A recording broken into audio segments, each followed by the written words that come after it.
नमस्कार, मैं इंद्रजीत पाल green media channel में आपका स्वागत है। दोस्तों, हम में से हर कोई आया नया उजाला 4 बूंदों वाला उजाला नील के विज्ञापन के स्लोगन गीत को जरूर सुनोगा। बात आज हम इस अंक में दोस्तों उसी 4 बूंदों वाले नील की कहानी की करेंगे। लेकिन कहानी में आगे बढ़ने से पहले एक बार फिर से दोस्तों इस ऐड के प्रारंभ में जो उद्घोषक कहता है, कब बदलेगा नील, कब बदलेगी तकदीर, पर नजर रखे तो मन में यह विश्वास आएगा कि इस 2 वाक्य ने उजाला की तकदीर जरूर बदला होगा। लेकिन जब इसी नील की खेती भारतीयों को करनी पड़ी तो भारत का किसान भूखमरी और गरीबी का शिकार हो गया। दोस्तों, आज हम चर्चा करने वाले हैं नील की खेती करवाकर अंग्रेज कैसे हिंदुस्तानी लोगों को गिरमिट या गुलाम मजदूर बनने पर मजबूर कर दिया। दोस्तों, नील एक नीले रंग का प्राकृतिक रंग है जिसे इंडिगो फेरा टिंक्टोरिया नामक पौधे से प्राप्त किया जाता है। नील का प्रयोग कपड़े को रंगने के लिए किया जाता है। खासकर नील का व्यापक पैमाने पर उपयोग ब्रिटिश औपनिवेशिक काल के दौरान हुआ। दोस्तों, 19वीं सदी के अंत में जब जर्मन वैज्ञानिक सिंथेटिक नील को रासायनिक तत्वों की मदद से कारखानों में बनाने लगे तो भारतीय प्राकृतिक नील की मांग में 90% की कमी आ गई। इसलिए इसकी खेती अब पहले जैसे नहीं हो रही है। फिर भी बिहार के चंपारण के कुछ क्षेत्र, तमिलनाडु, आंध्र प्रदेश और तेलंगाना के कुछ किसान प्राकृतिक नील की खेती अभी भी करते हैं। इसे अब जैविक वस्त्र उद्योग, हथकरघा उद्योग एवं आयुर्वेदिक दवाओं और प्राकृतिक रंगों के लिए उगाया जाता है। भारत के अतिरिक्त नील की खेती बांग्लादेश, म्यांमार, थाईलैंड, मलावी एवं नाइजीरिया जैसे देशों में थोड़ी मात्रा में की जाती है। दोस्तों, अब बात करते हैं नील के इतिहास की। तो नील की खेती सबसे पहले प्राचीन भारत, मिस्र और मेसोपोटामिया में होती थी।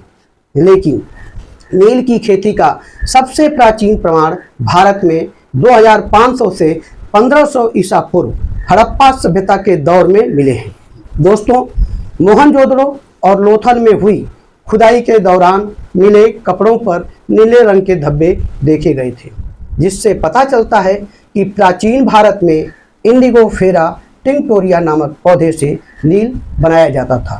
दोस्तों, वैसे तो नील के पौधे का वैज्ञानिक नाम लिगुमिनोसे है, जो उच्चारण से किसी तिब्बती या चाइनीज प्रतीत हो रहा है, परंतु दरअसल नील की असली और प्रमाणिक पहचान इंडिगो फेरा टिंक्टोरिया से मिली, जो अपने नाम से ही भारतीय होने को प्रमाणित करता है। भारत में नील की खेती और उससे नीला रंग निकालने की परंपरा दोस्तों 1500 ईसा पूर्व वैदिक काल में मानी जाती है। भारत में नील की खेती के बारे में प्राचीन रोमन लेखक, प्रकृति विज्ञानी, इतिहासकार व नौसेना अधिकारी रहे प्लिनी द एल्डर ने अपनी पुस्तक नेचरलिस हिस्टोरिया के 35वें खंड के 27वें अध्याय में उल्लेख किया है। एल्डर ने इस अध्याय में रंगों के बारे में चर्चा की है। दोस्तों, प्रकृति, खनिज, वनस्पति, जीव जंतु तथा मानव सभ्यता जैसी विषयों के बारे में जानकारी देने वाली इस पुस्तक को एल्डर ने 77वीं ईस्वी में पूरी की थी। एल्डर ने अपनी पुस्तक में भारत की नील के बारे में उल्लेख करते हुए लिखा है कि इंडिकम नामक एक पदार्थ भारत से आता है और जिसका उपयोग लकड़ी, कपड़े और चित्रकारी को रंगने में किया जाता है। यह एक कठोर पत्थर की तरह का पदार्थ होता है जिसे पीसकर रंग बनाया जाता है। दोस्तों, इंडिकम ही वह शब्द है जो बाद में इंडिगो का रूप ले लिया। एल्डर ने अपनी पुस्तक नेचरलिस्ट हिस्टोरिया में भारत को एक समृद्ध भूमि वाला देश बताया है और लिखा है कि भारत एक ऐसा देश है जहाँ से नील, मसाले, रेशम, यौन एवं मोती जैसे बहुमूल्य वस्तुएं रोमनों तक पहुँचती हैं। एल्डर ने भारत के व्यापारिक मार्गों के बारे में भी अपनी पुस्तक में जिक्र किया है, जो समुद्र और थल दोनों से होते थे। दोस्तों, अरब व्यापारियों ने 7वीं से 10वीं शताब्दी के बीच नील को भारत से पश्चिम एशिया और यूरोप तक पहुंचाया। बता दें कि मिस्र में नील का प्रयोग मृतक व्यक्ति के कपड़े को रंगने के लिए किया जाता था, जबकि मेसोपोटामिया में धार्मिक उत्सवों पर कपड़ों को रंगने के लिए किया जाता था। यूनान और रोम में नील की खेती नहीं होती थी। ये दोनों देश नील भारत से ही मंगवाते थे। दोस्तों, आधुनिक वैज्ञानिक वर्गीकरण टैक्सोनॉमी के तहत 18वीं सदी में कार्नियस ने औपचारिक रूप से वर्गीकृत करते हुए इसे इंडिगोफेरा टिंक्टोरिया नाम दिया। दोस्तों, यह तो कहानी रही नील और उसके भारतीय होने के संबंध की। अब बात करते हैं नील की खेती के अंधेरे पक्ष की, जिसने अंग्रेजों की तकदीर बदल दी तो भारतीय किसानों की कमर तोड़ दी और गिरमिटिया गुलाम मजदूर बनने के लिए मजबूर कर दिया। दोस्तों, औपनिवेशिक काल से पहले भारत में नील की खेती पारंपरिक तौर पर होती थी, जिसका उपयोग स्वदेशी और सीमित व्यापार तक ही सीमित था। लेकिन अंग्रेज भारत आकर इसे वैश्विक स्तर पर व्यावसायिक व्यापार का जरिया बना दिया, जिसका नतीजा यह हुआ कि जो हिंदुस्तानी किसान आबाद थे, अंग्रेजों की जबरदस्ती नील की खेती में बर्बाद हो गए। दोस्तों, ब्रिटिश औपनिवेशिक काल में भारत में नील की खेती का इतिहास अत्यंत पीड़ादायक और शोषणपूर्ण रहा। इस अन्यायपूर्ण खेती की शुरुआत 18वीं सदी के उत्तरार्ध में बंगाल, बिहार और उत्तर प्रदेश के पूर्वांचल के जिलों में अंग्रेजों ने जबरन किसानों से करवाई। दोस्तों, सबसे पहले वाणिज्यिक तौर पर नील की खेती की शुरुआत बंगाल में ब्रिटिश ईस्ट इंडिया कंपनी के साथ काम करने वाले लुइस बोनार्ड नामक एक फ्रेंच व्यवसायी, जो पहले से ही कंपनी की अनुमति से प्लांटेशन का काम कर रहा था, उसने 1777 में पश्चिम बंगाल में चंदन नगर के पास टालडांगा और गोपालपारा में स्थानीय जमींदारों और नवाबों से किराए पर जमीन लेकर नील का प्लांटेशन व्यावसायिक स्तर पर शुरू किया।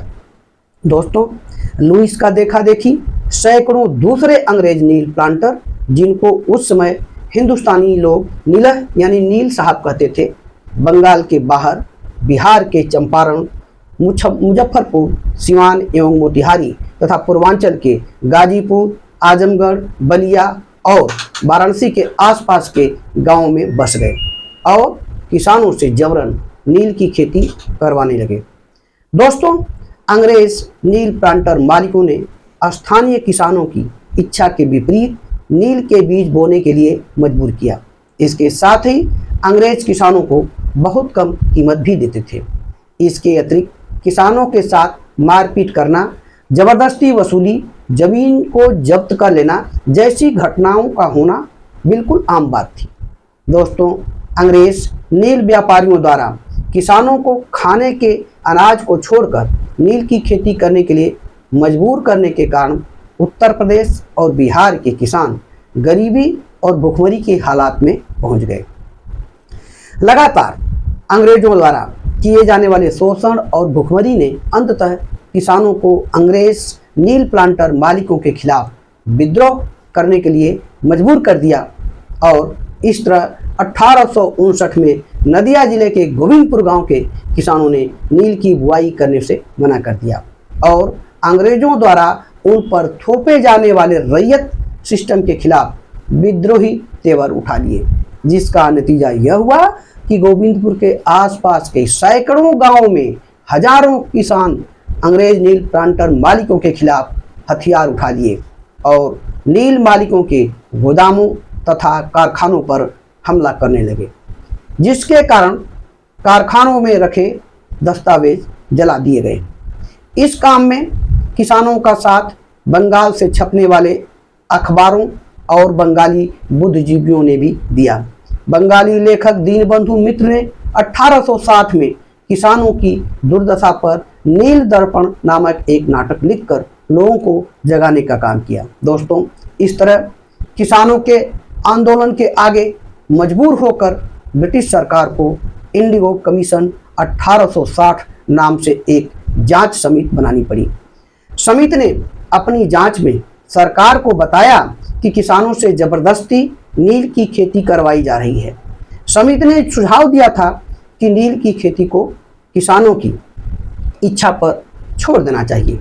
बावजूद इसके अंग्रेज किसानों से जबरदस्ती नील की खेती करवाते रहे, जिसका नतीजा यह हुआ कि महात्मा गांधी के दक्षिण अफ्रीका से भारत लौटने के बाद बंगाल में नील के किसानों के आंदोलन के 57 साल बाद 1917 में एक बार फिर से महात्मा गांधी के नेतृत्व में चंपारण के किसानों ने अंग्रेज नील प्लांटर मालिकों के 3 कठिया कानून के खिलाफ सत्याग्रह छेड़ दिया। दोस्तों, 3 कठिया कानून अंग्रेज नील प्लांटर मालिकों के समूह ने ईस्ट इंडिया कंपनी और ब्रिटिश सरकार के अधिकारियों के समर्थन से अलिखित रूप से लागू किया हुआ था, जिसके तहत किसान को अपनी जमीन के 20 हिस्से में से 3 हिस्से पर, मतलब अगर किसान के पास 1 बीघा जमीन होती थी तो उसे लगभग 7 बीघा जमीन पर नील की बुआई करना अनिवार्य बना दिया गया था। दोस्तों, इस प्रथा को अंग्रेजों ने बिहार के चंपारण, मोतिहारी, बेतिया और पश्चिमी बिहार के अन्य जिलों के किसानों पर भी लागू किया। बिहार के पश्चिम चंपारण के बेतिया प्रखंड के मुरली भरहवा गांव के निवासी राजकुमार शुक्ला, जो एक स्थानीय किसान और जमींदार थे, ने 1916 में लखनऊ कांग्रेस अधिवेशन के दौरान महात्मा गांधी से मिलकर चंपारण के किसानों की दुर्दशा के बारे में बताया था तथा उनसे किसानों को नील की खेती से मुक्ति दिलाने के लिए चंपारण आने के लिए आग्रह भी किया था। दोस्तों, राजकुमार के आग्रह पर महात्मा गांधी 10 अप्रैल 1917 को चंपारण पहुंचे। चंपारण पहुंचने के बाद गांधी जी सबसे पहले चंपारण के गांव-गांव में घूमकर इस कानून के खिलाफ किसानों को खड़ा किया और इस तरह दक्षिण अफ्रीका से लौटने के बाद गांधी जी का देश में किसानों को लेकर यह पहला सत्याग्रह आंदोलन था। दोस्तों, अंततः अंग्रेजों को गांधी जी के सत्याग्रह आंदोलन के सामने मजबूर होकर झुकना पड़ा और इस प्रथा को समाप्त करना हुआ। अब बात करते हैं दोस्तों कि जिस नील ने भारत के किसानों को दुर्दिन और गुलाम गिरमिटिया मजदूर बना दिया था, उस नील की खेती से अंग्रेजों ने कितना लाभ कमाया। तो बता दें कि 19वीं सदी के मध्य तक नील कपास के बाद दोस्तों भारत से व्यापार की जाने वाली दूसरी सबसे महत्वपूर्ण वस्तु थी। अकेले उस दौर में 500 से 600 टन मील का व्यापार बंगाल प्रेसिडेंसी से होता था। 1850 के दशक में 1 टन नील की कीमत यूरोप के बाजार में 300 से 400 स्टर्लिंग पाउंड थी। अंग्रेज व्यापारी हर साल भारत से 15 से 20 लाख स्टर्लिंग पाउंड का मुनाफा नील को बेचकर कमाते थे, जो आज के हिसाब से दोस्तों अरबों रुपए में होते हैं।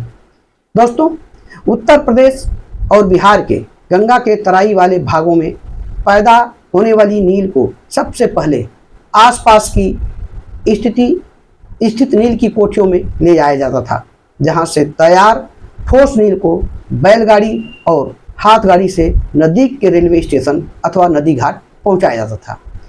नदियों और रेलों के माध्यम से नील को कलकत्ता के बाजार में नीलाम होने के लिए भेज दिया जाता था।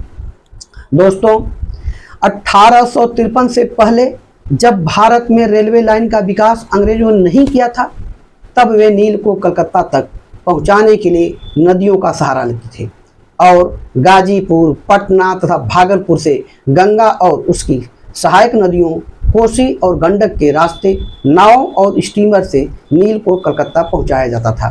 दोस्तों, 1853 के बाद जब अंग्रेजों ने भारत में रेलवे लाइनों को बिछाना शुरू किया था, तो 1860 में के बाद बड़ी मात्रा में मुजफ्फरपुर, मोतिहारी, पटना, सिवान, बलिया, गाजीपुर तथा बनारस इत्यादि स्टेशनों से मालगाड़ी में लादकर नील को कलकत्ता पहुंचाने का काम शुरू हो गया। दोस्तों, कलकत्ता पहुंचने के बाद नील को जहाज से London, Liverpool, France, Germany, Netherlands तथा अमेरिका के बाजारों में भेजकर नील के अंग्रेज व्यापारियों ने खूब मोटा धन कमाया। दोस्तों, ब्रिटिश औपनिवेशिक काल में जेलेंडर आर्थरनॉट एंड कंपनी भारत में नील प्लांटेशन मालिकों और व्यापारियों का सबसे बड़ा समूह था, जिसका बिहार और बंगाल में कई नील के प्लांटेशन, कारखाने और कार्यालय मौजूद थे। बता दें कि आर्थरनॉट एंड कंपनी यह वही कंपनी थी जिसने सबसे पहले हिंदुस्तानी गिरमिटिया मजदूरों को गन्ने के प्लांटेशन पर काम करने के लिए मॉरिशस भेजा था। दोस्तों, अंग्रेजी राज में नील का व्यापार और खेती कितनी महत्वपूर्ण और लाभ कमाने वाली थी, इसका अंदाजा इसी से लगाया जा सकता है कि विश्व कवि रविंद्रनाथ टैगोर के दादा द्वारिकानाथ टैगोर ने भी एक यूरोपीय नील company Carr Tagore and company में साझेदारी की थी। दोस्तों, आज के लिए बस इतना ही। फिर मिलते हैं अगले अंक में किसी और ऐतिहासिक घटना के साथ। नमस्कार।